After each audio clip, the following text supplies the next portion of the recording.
So we gotta end this show off today by talking about our guy. Our captain, our leader, the best defenseman in the NHL, arguably the most valuable player in the NHL to his team. Although you can debate whether or not that's actually the case now, since the Vancouver Canucks have been winning without him in the lineup, which is so weird how that works at this time. It's almost like the Vancouver Canucks locker room has changed quite a bit over the past few days. But today, we're talking about Canucks captain Quinn Hughes and some extra info, extra notes, extra talking points surrounding his departure from the Four Nations Face-Off tournament in the NHL and Team USA. So, yesterday we got ourselves the news that Quinn Hughes had the decision himself. And we said in our video, I said, yeah, it's a really good thing that the Vancouver Canucks did not force anything on Quinn Hughes. That was in this video right here from yesterday, the heartbreaking announcement from Quinn Hughes. Good on the Canucks for not putting any sort of pressure on this guy to go or to not go. He is one of the best players in the league. He would have been the best defenseman on Team USA. Jake Sanderson's a fine replacement, but he's no Quinn Hughes. And if there was anybody that deserved the right to choose whether or not he'd be able to play, it's Quinn. However, we have seen a lot of talking points regarding Quinn and his departure from the team, pretty much exemplifying how much of a leader this guy really is. There was an idea floating around whether or not Quinn Hughes would have been taking the time off in Vancouver to be preparing for the Four Nations, but that was quickly debunked when he himself decided not to go.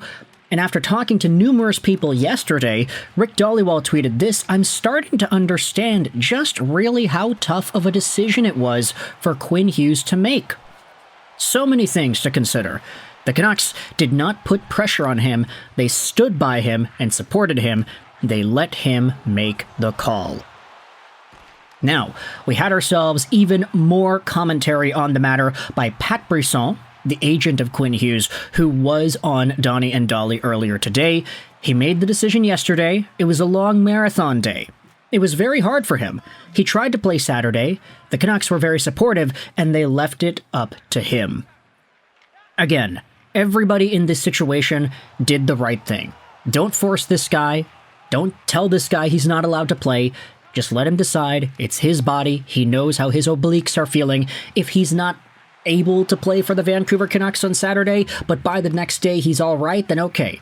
That's fine. That's the way it is. Although, a lot of folks in Vancouver would say, hey, it's not really the best idea to have him playing some really competitive games when he's already coming out of an injury. Maybe that's not great for the Vancouver Canucks, but hey, he has the right to choose. It's his body, his feelings. So, good on Vancouver for giving him that choice. Brisson talked about Hughes' oblique strain. The odds are better now that he'll be close to 100% or close to it with the time off. There's no risk now. He could have taken a step back at Four Nations and been out longer, 2, 3, or 4 more weeks. So, maybe it was the right decision to not have this guy play. Imagine if Quinn Hughes plays a game or two with the Four Nations team and then he's out for a month after that. Do you know how that would have just totally damaged the Vancouver Canucks playoff odds? And funny part is, I did have a conversation with a friend yesterday at my floor hockey game who had this theory about whether or not Quinn Hughes' perception of the Canucks may or may not have fueled his decision.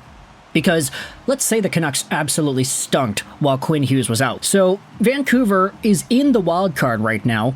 They are in that second wild card right above the Calgary Flames.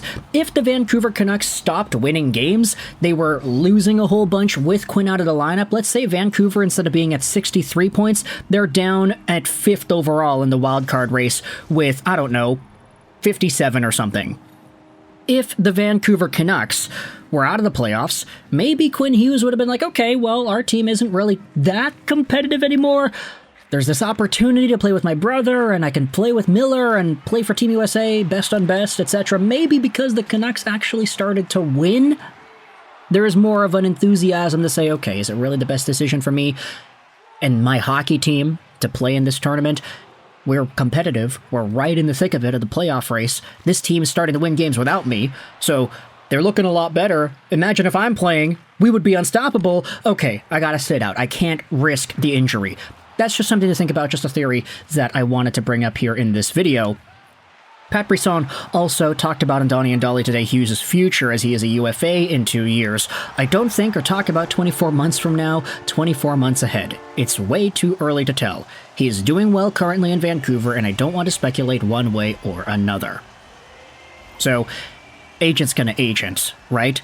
If Quinn Hughes wants $88 million a season, we pay him. Trade the whole team and have him play 60 minutes a night. I don't care.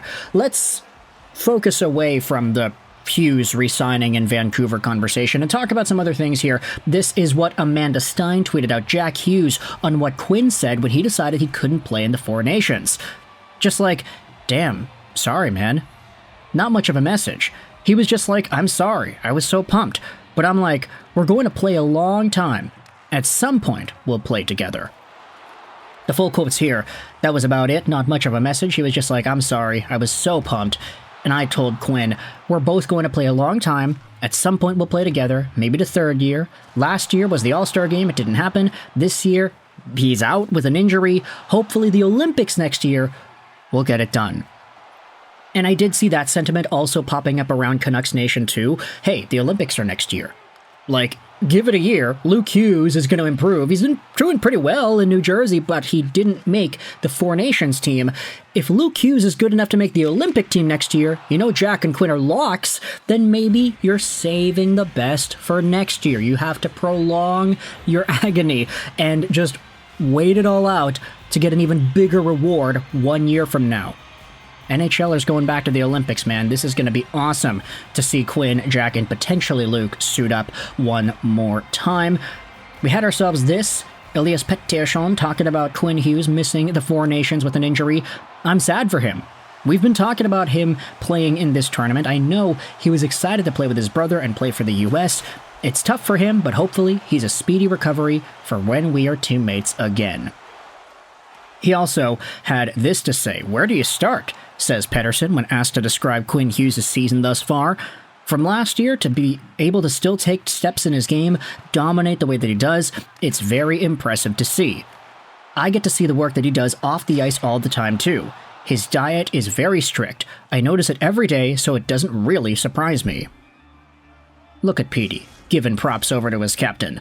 Now, here's Jack Hughes wearing the same toque style that Quinn usually goes out there and wears. Hopefully, at the Olympics next year, we will get it done. And finally, I wanted to go out there and just talk about some of the extra talking points from Canucks Nation about this situation. The legend of Quinn Hughes continues to grow, sitting out an opportunity to play with his brother and representing his country to rest up and rehab for the success of the team. Quinn Hughes is going to go down as both the greatest player and greatest captain in Canucks franchise history. Now, I know what you're thinking. It's a tough bar to reach with some great captains like Henrik and Trevor, but this guy is all humility. I am so grateful to have this guy representing us, my favorite player ever. Most talented Canuck already. It probably has more to do with him actually being injured and knowing he shouldn't attempt to play. I'm thinking it's possible we don't see Quinn back to 100 for a couple of months. Okay, I hope that is not the case. But ultimately, there is a level of responsibility that Quinn Hughes is taking in stride with this Four Nations decision and just the entire process of everything here. Pat Brisson said this, that it's not in Quinn's DNA to back out of anything. It was so hard for him to make that decision, but he just feels responsible as captain of the Canucks to be the best he can be for his team. His level of maturity is unmatched for a 25-year-old dude.